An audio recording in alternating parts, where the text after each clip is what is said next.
बिस्मिल्लाहिर्रहमानिर्रहीम। अस्सलाम वालेकुम। Welcome back to my channel knowledge info. Friends, अगर आपने मेरे चैनल को सब्सक्राइब नहीं किया तो पहले मेरे चैनल को सब्सक्राइब कर लें ताकि मैं आपके लिए अच्छी अच्छी स्टोरी लेके आऊँ।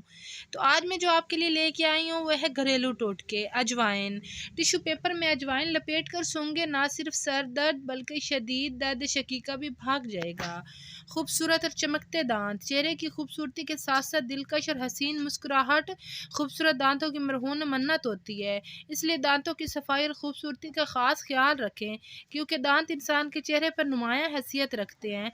10 ग्राम फटकड़ी में 20 ग्राम शहद और 15 ग्राम सिरका डालकर अच्छी तरह मिक्स करके थोड़ी देर के लिए पकाएं और ठंडा करके महफूज कर लें। दिन में 2 बार सुबह शाम इस पेस्ट को दांतों पर लगाकर 3 मिनट बाद ब्रश करें। 1 हफ्ते के मुसलसल इस्तेमाल से दांतों की फलाहट ख़त्म हो जाएगी और दांत इंतहाई सफ़ेद और मजबूत हो जाएंगे। अगर मसूड़ों में सोजिश या खून आता हो तो यही नुस्खा इस्तेमाल करें। सरसों का तेल, कान का दर्द बहुत तकलीफ दे होता है। सरसों के तेल का इस्तेमाल कान के दर्द में नहायत मुफीद होता है। सरसों के तेल में लौंग जलाकर ये तेल कान में डाला जाए तो कान के दर्द को बहुत फ़ायदा होता है। इसके अलावा सिर्फ गर्म सरसों का तेल भी कान में डालने से कान का दर्द ठीक हो जाता है। बढ़ा हुआ पेट, मोटापे की एक तकलीफ दा शक्ल।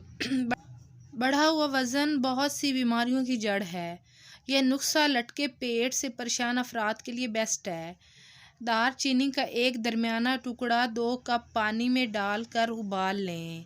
जब पानी 1 कप रह जाए तो कप में डालकर 2 चाय के चम्मच शहद डालकर खाली मैदा फजर रात सोने से पहले 1 कप पिएं। 2 हफ्तों के इस्तेमाल से बढ़ा हुआ पेट कम हो जाएगा।